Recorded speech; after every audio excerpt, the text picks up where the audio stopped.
Hello, Ragnarok Ready family. So, in today's episode, I'm going to be going over a topic in relation to health and wellness. It is my opinion that the number one prep that all of us should have and focus on is ourselves. So, it is critical that we are healthy, both physically and mentally. A couple years back, I was just doing a routine doctor's visit, and while doing it, they checked my blood pressure, as they always do. And unfortunately, I was in the triple digits in both the upper and the lower number. I don't remember exactly what they're called, but it raised a lot of red flags. Obviously, the doctor brought up that it could just be nerves, it could just be anxiety, because I hadn't visited the doctor in a very long time. And so I could have just been really anxious because of that visit, which I really wasn't. That was just him trying to make me feel better about myself. And in the next couple of months, doing some different tests for a variety of different things. The common denominator that kept showing up was, yes, indeed, I did have very dangerously high blood pressure. Now, the doctor looks at me and he says, "Joe, can I be honest with you?" And my reaction was, "Well, of course, doctor. Why wouldn't you be honest with me?" And he looks at me and he says, "If you don't make serious changes in your life right now, within the next few years, you will be dead." Um, and honestly, one of my biggest fears in life is death. That whole concept really scares the crap out of me. So I decided I didn't really know what the heck I was doing when it came to reversing my life course. Obviously, you've got the whole concept of eating salads and whatnot, and reducing your fat intake and that sort of thing, while also coupling it with some exercise. I live kind of a stagnant life, I'm not going to lie. Working a graveyard shift at the time, it was kind of difficult to get motivated to do certain things. And so I tried that. I just tried eating salads with some grilled chicken, things of that nature, doing some sit ups, trying to walk on the treadmill a little bit here and there. Then I'm at work one night talking to a couple of my coworkers, and they brought up the concept that I had heard a little bit about, but I hadn't really dived too much into, and that was the ketogenic diet. So that's what I'm going to talk about in today's episode, the ketogenic diet and what it did for me. Now, if any of you know people who do the ketogenic diet, then you know that they do the ketogenic diet. The reason for that being is, well, people like me, we don't shut up about it. And there's a reason for that. We're extremely passionate about it. Similarly related to those people that go knocking door to door and trying to preach religion. We are probably that pushy. And again, that's because we have seen results, we believe in it, and we know that it can help other people potentially. Now, there is a lot of positive feedback when it comes to the ketogenic diet from a variety of claimed experts and whatnot, and there's a lot of other experts who are going to say that the ketogenic diet is more detrimental than helpful. Now, at the time, again, being told that if I did not make changes in my life, I was going to be dead within a few years, maximum, I thought, well, hell, I've really got nothing to lose. Let's give it a shot, see what happens. So I dived into your typical ketogenic, probably more carnivore-leaning diet, and that was just eating steak, eggs, bacon, very, very strict, probably within the 2 to 3 carbohydrate daily limit. Very, very strict. And right off the bat, I saw that I lost a lot of weight initially. Now, I don't remember exactly the scientific reason as to why you lose a lot of weight off the bat, but if I'm not mistaken, the carbohydrates that we consume in a regular sort of dietary lifestyle, though that holds on to a lot of water weight. So when you do initially start the ketogenic diet, you will potentially lose a lot of water weight because of that. Then I kind of reached a plateau point where I wasn't losing any sort of continued weight.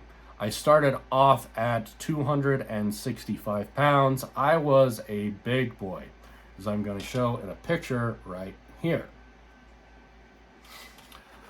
So again, I kind of plateaued, wasn't really losing a lot more weight. I found out that there was a lot of potential reasons as to why that was, and I believe it had something to do with something that's called insulin resistance. Now, I'm not an expert in this topic. This was me just kind of looking at it, thinking to myself, again, I don't really have anything to lose. Let's give it a shot, see what happens.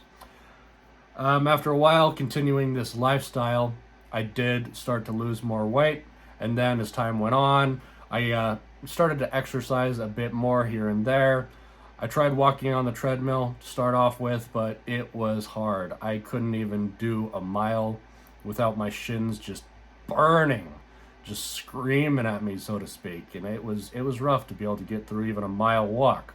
And then just incrementally trying a little bit more here and there, just adding up a mile at a time, a month at a time, whatnot.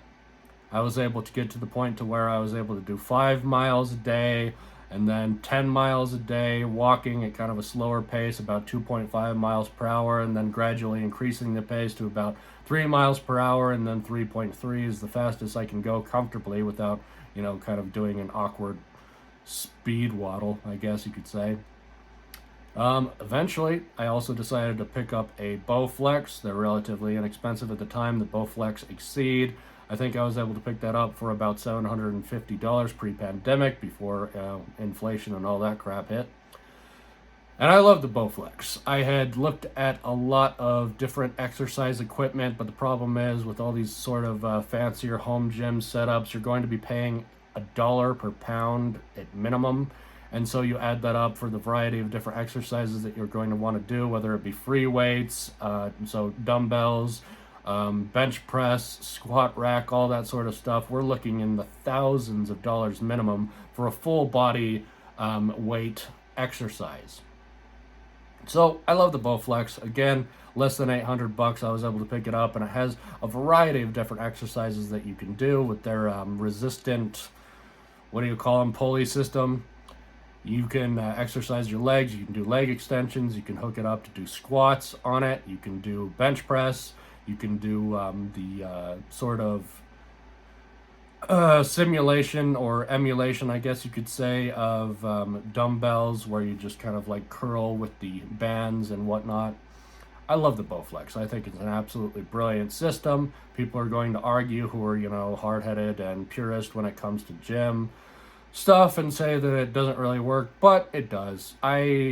Coupled with the ketogenic diet, went from 265 pounds to a low of 179 pounds. So I was able to change my life. And that was in less than a year's time. Now, it's very difficult to say exactly what did what. And so over the next couple years after that, including today, obviously, current date, I tried kind of, trying these things individually. So I had cycled on the ketogenic diet and then went off of the ketogenic diet to just kind of see how I felt. And there was absolutely some noticeable differences. First and foremost, I do struggle with some brain fog sometimes. And there's other times where I feel just absolutely brilliant. All of my cylinders are just firing. All my synapses are just working the way that they should. And when I am doing a non-ketogenic lifestyle, so eating carbohydrates, not necessarily, binge eating like a bunch of cakes and stuff like that, but just kind of having a regular dietary lifestyle, I noticed that brain fog kind of starts to sneak back in incrementally, a little bit at a time, until I just feel mentally useless. Now, I don't know exactly what the underlying cause of that is, for sure, but I do notice when I limit my carbohydrate intake for less than 20 carbs a day, that I feel a lot more mental clarity. I'm able to communicate what I'm thinking, a lot more concise, a lot faster. I'm able to learn things a lot quicker, and then I, again transition to a non-carbohydrate or to a carbohydrate-based diet, and I feel so sloggy. I feel really brain dead at times, and like I just forget things super easily, names, places, stuff like that, which is probably more or less just age related than like some likely underlying cognitive disorder.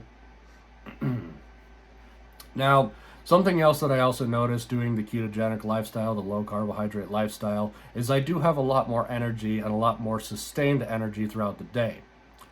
And I notice this particularly when I eat carbohydrates within like a short time. Like I'll have some pasta homemade, and within like 30 minutes, I just feel like I'm ready to take a nap. Like I just feel like crap, go to bed at night, and like I'm ready to just pass out. And then throughout the night, I just get really, really bad quality of sleep, get really bad heartburn at times. That just really also helps, which also keeps me up at night. It's freaking miserable. And then when I transition to a ketogenic lifestyle, I don't really have any sort of heartburn, stuff like that. I don't have any sort of gas. Sorry to touch that topic, which is great. Feels awesome. Other things that I noticed doing the ketogenic lifestyle, besides mental clarity, good sustained energy levels, and that sort of thing, I feel a lot less moody. When I eat carbs, like for just no reason seemingly, just like small things will trigger me, like just a overly loud noise. It's similar to having a bit of a hangover, I guess you could say. Like eating carbs, just like small things just kind of trigger me and just like makes me annoyed. Whereas being on a ketogenic lifestyle, I do absolutely notice that my mood is a lot more stabilized. I don't really have any sort of anxiety when I'm on a ketogenic diet, any sort of nervousness in relation to any sort of things. I feel a lot more confident. I'm happier. I do feel like it helps control any sort of depression. I struggle with depression like a lot of other people. I'm not gonna, blame it on any sort of specific event, but I do feel like it's kind of accumulation of everything that's happened within the past 3 to 4 years now. All the uncertainty in relation to the pandemic and everything that's followed because of that, wars, pestilence, crime, all that sort of thing. It just kind of like gives me a little bit of anxiety, nervousness, depression, resultingly because of that, and it sucks. But being on a ketogenic lifestyle, I can honestly say that I do feel a lot better, all in all. And honestly, it is a day and night difference. I've cycled on and off keto about probably 4 times now, and I've done it for like a very sustained period of time. So, for instance, I eat carbs for about 3 months, and then I switch to a ketogenic diet where I stick to strictly less than 20 carbs a day. And again, doing this about 4 times, I have established kind of a baseline pattern here that it does absolutely make a difference. And it is truly a day and night difference for me. Again, with mental clarity, sustained energy levels throughout the day, mood, depression, that sort of things, I feel so much better. Now, I'm not an expert on dietary things, that sort of stuff, medical field. I do recommend that if you're in a similar situation like me, that you give it a shot. It doesn't really hurt. Try it out for a month, even 2 weeks, see what happens. As common with starting the low carbohydrate, carnivore, or ketogenic diet, there is something that is called the keto flu, where initially for the first week, 2 weeks, you might feel like absolute garbage, and the symptoms are going to be very similar to that as having the flu. And this might put off a lot of people. You start on and it's just like, oh crap, this doesn't work. This is actually worse than it was. Try to power through that if you can. The end of day results are so worth it. Absolutely worth it. It's absolutely changed my life. Again, I went from just being, medically speaking and scientifically speaking, morbidly obese. I was absolutely miserable. Just going and trying to tie my shoes was a freaking chore. I'd have to come up for air. Like, go down just like, oh, this boy, miserable. And then I'm just like, all right, like a freaking whale. I just pop out like, you know. Anyways, so yeah, if you're in a similar situation as I was, give it a shot. What have you got to lose? Again, there's going to be a lot of medical experts that are going to tell you not to do the ketogenic diet. However, if you follow where the money is, they're all promoting the plant-based diet, that sort of stuff. Do your own research, do your own due diligence, and don't be afraid to give something a try. It could absolutely change your life as it did for me. Be diligent with it, monitor your blood pressure. I highly recommend doing a pre-ketogenic or pre-carnivore diet full blood metabolic blood panel test to see what all of your levels are, your cholesterol, your triglycerides, that sort of thing. Check that out beforehand, and then also monitor it after doing it for a month. I think it actually takes about 3 months for your blood to actually show any sort of differences when it comes to cholesterol. So if you don't see any sort of change or any sort of, or like maybe even negative results for like the first month, don't panic. Don't be afraid of that.